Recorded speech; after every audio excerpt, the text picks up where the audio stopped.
Hello and welcome back guys to another one of my The 100 review videos. Now today I'm going to be uploading my review of the premiere of the 7th and final season of Agents of S.H.I.E.L.D. as well. It is too sad that two of my favorite series are ending at the same time. They are airing their final seasons, 7th and final seasons for both series. They have been on air for roughly the same number of years. Okay, let's talk about Agents of S.H.I.E.L.D. when we get to the Agents of S.H.I.E.L.D. video. Let's for now focus on the 100, Episode 2, and the trailer for Episode 3. Now, there isn't really much to say about the trailer of Episode 3. I'm going to be sharing it with you close to the end of this video before I quickly talk about it. However, though at this point, the one thing that I'm noticing is they might be applying this Game of Thrones episode style. We're getting one side of things every single week. So this week it's about Planet Beta or Skyring, and next week it's probably going to be about Sanctum and only Sanctum. I mean, we cannot really be certain as of yet, but judging by the trailer, it does look so. But if it were to be that way, I think that both stories are pretty much going to end up joining up at some point, merging together, probably around the time that we get that scene that we watched on the Season 7 extended trailer, you know, about the Anomaly, Clarke and Raven looking at the Anomaly, talking about it, what it is, you know, a wormhole leading everywhere. But okay, as I mentioned last week, we've got 7 core arcs this season that the season is addressing. I was worried last week about whether or not they're going to be able to address them clearly and in a good fashion. However, this week they kind of addressed 3 of them, or started addressing 3 of them, and they definitely managed to work through all 3 of them. Not fully, but partially and to a decent extent.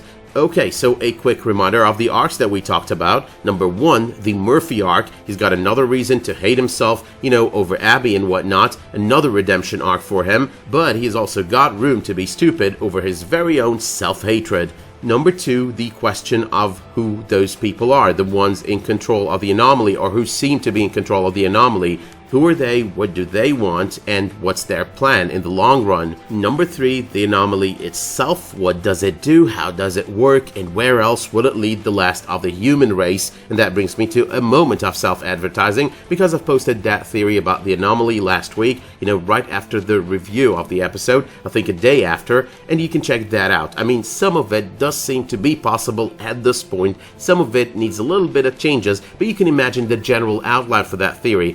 Gonna be talking about parts of it as part of my review on this episode as well. But number 4 though is Hope, and how she's gonna align after all of this is said and done. Now that she's got her memory back, I think that's pretty clear by the end of this episode. After watching her history, after watching her for the entire episode, gonna talk about that as well. Number 5, the existence of Russel, the trouble it will bring with a party wanting to kill him, a party wanting to save him, and the 100 and grounders in the middle of all of this, trying to keep the peace. Number 6 is Shade Hedda, and the fact that he is at this point in time in control of Russel Prime. Number 7 is Maddie, and the fact that she's no longer really the commander. And finally number 8, Jordan and his own agenda, and how this will create more room for trouble. Now, the way they've been connecting arcs together, they've connected like 3 or 4 of them on last week's episode on the Sanctum side, and on this week's episode they connected 3 more, and they worked through them heavily and extensively. We know what happened to Octavia, what happened to Dioza, we know where they ended,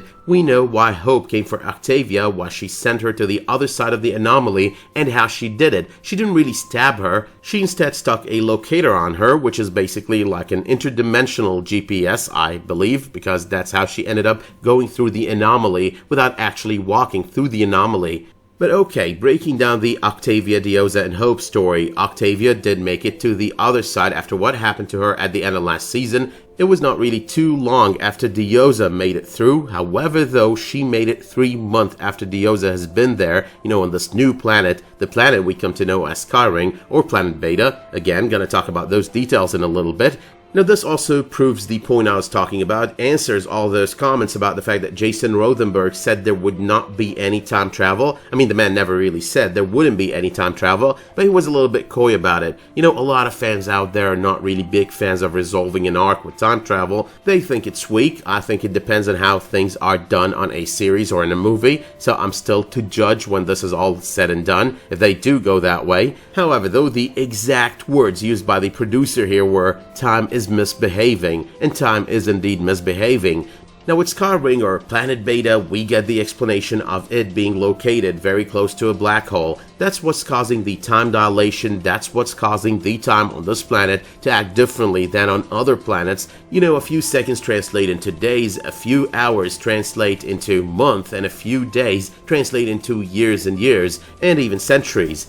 But it is just a bridge, a way to bridge the entire world together. You don't need spaceships, you don't need modes of transportation, as Gabriel does mention. You just need to know this place, to know how to get to it, and right out of Skyring you can go elsewhere. You can open portals to everywhere pretty much, or at least that's the assumption at the moment. But circling back though to Dioza, Octavia, and Hope, Octavia ended up trying repeatedly to get back to Sanctum. She wanted to let Bellamy know that she's changed. She wanted to let Bellamy know that she's now a better person, that she's redeemed herself, that Dioza helped her in doing so. But instead she's failed repeatedly. She's trained Hope to fight. Dioza did object to that. Dioza does not want to repeat her own story or the story of Octavia with her daughter, but she did do it anyway. She did train her, she did give up as well, on going back to Sanctum, but she did decide to send a message in a bottle to Bellamy on the other side, throw it in the lake, at the very hope that it would go through the anomaly at the bottom of the lake and end up in Sanctum on the other side. And at this point as well, she does not know that the anomaly does not necessarily lead to Sanctum, but could lead to other places. And in this case, there were the people on the other side, the people that we met on last week's episode, the people that attacked the group, the people that took Bellamy. Now, there are a whole lot of references to so many productions on TV and in the movies that I'm going to talk about in a moment here, but at this point, after sending this message and the message falling in the hands of that group, they ended up coming for Octavia and Dioza. Now obviously in the letter she does use the word Hope a couple of times, but she never really uses it to refer to Hope, the child, Dioza's daughter, and that explains why those attackers didn't really come for Hope, but only for the other two. The very reason they send Hope to get Octavia through is because they need to do that. They need to make sure that Octavia is on this side to raise Hope and to subsequently get captured by them. The man, the prisoner, the guy that we meet who keeps screaming about saving Hope and protecting Hope, I think that he knows about Hope, that he's hell-bent on protecting Hope because he knows about her from the other side, from Dioza, from Octavia, from both of them possibly, and he's one of the better people. The Isolation Madness, the title of the episode, refers to this guy, to everyone who ends up being prisoner over there, because that's what they're doing to them. They are isolating them, turning them crazy, turning them insane in order to retweak them, to make sure that their punishment also yields the results of them not being the rebellious people that they are, because I'm assuming this guy was pretty much rebellious on the other side in Bordeaux. But speaking of Hope separately though, Hope has got her memories back, and that solves one of our mysteries. What is the final endgame for Hope? Hope is obviously loyal to Dioza and Octavia. One is her mother who raised her and who loves her, and the other one is the other woman who raised her in this purgatory of a prison. Hope is also loyal to everyone that Octavia did talk to her about, the very people that she told her stories about. But there is definitely a little bit of a loophole that could have her do the wrong thing at the wrong time. She is hell-bent on saving her mother, and that is her top priority, no matter what the price is. But the other thing here is she never really mentions Octavia in present day. We've got no idea what's going down with Octavia, but based on the trailer for the season, we do know that Bellamy is going to meet Octavia. Octavia is going to be still alive, so Octavia, just like Bellamy, is probably still alive and well on the other side, in Bordeaux. But what about this place? This is Planet Beta. This is where one of the Eligius missions crashed, and this is where one of the members of that mission discovered how to go through the anomaly, how to activate the anomaly to start with. Echo, Hope, and Gabriel, thanks to the latter, almost had the activation of the anomaly down by the end of the episode, except for that madman that went crazy and crushed Gabriel's memory reading equipment. We get to meet Becca, so Erica Sarah is part of this season. Kind of leads me towards thinking, okay, the time travel thing, the saving the planet, or at least attempting to, might actually be a possibility, because she is there, she is booked for the season. So yeah, it's a breadcrumb, a very distant breadcrumb, but it is a possibility nonetheless. One thing that's wrong about my theory is that the anomaly in and out of itself is a time machine. It's not really. These stones, the control panels, whatever you want to call them, they are actually the space drive, the jump drive, whatever you want to call it, and the anomaly is the byproduct. The anomaly is just a mechanism to achieving the travel. Right now, the time travel bit in the going back and forth sense is not really confirmed. What is confirmed is what Hope refers to as the time difference, what Becca refers to as the time dilations, and the existence that gets mentioned in passing of that black hole.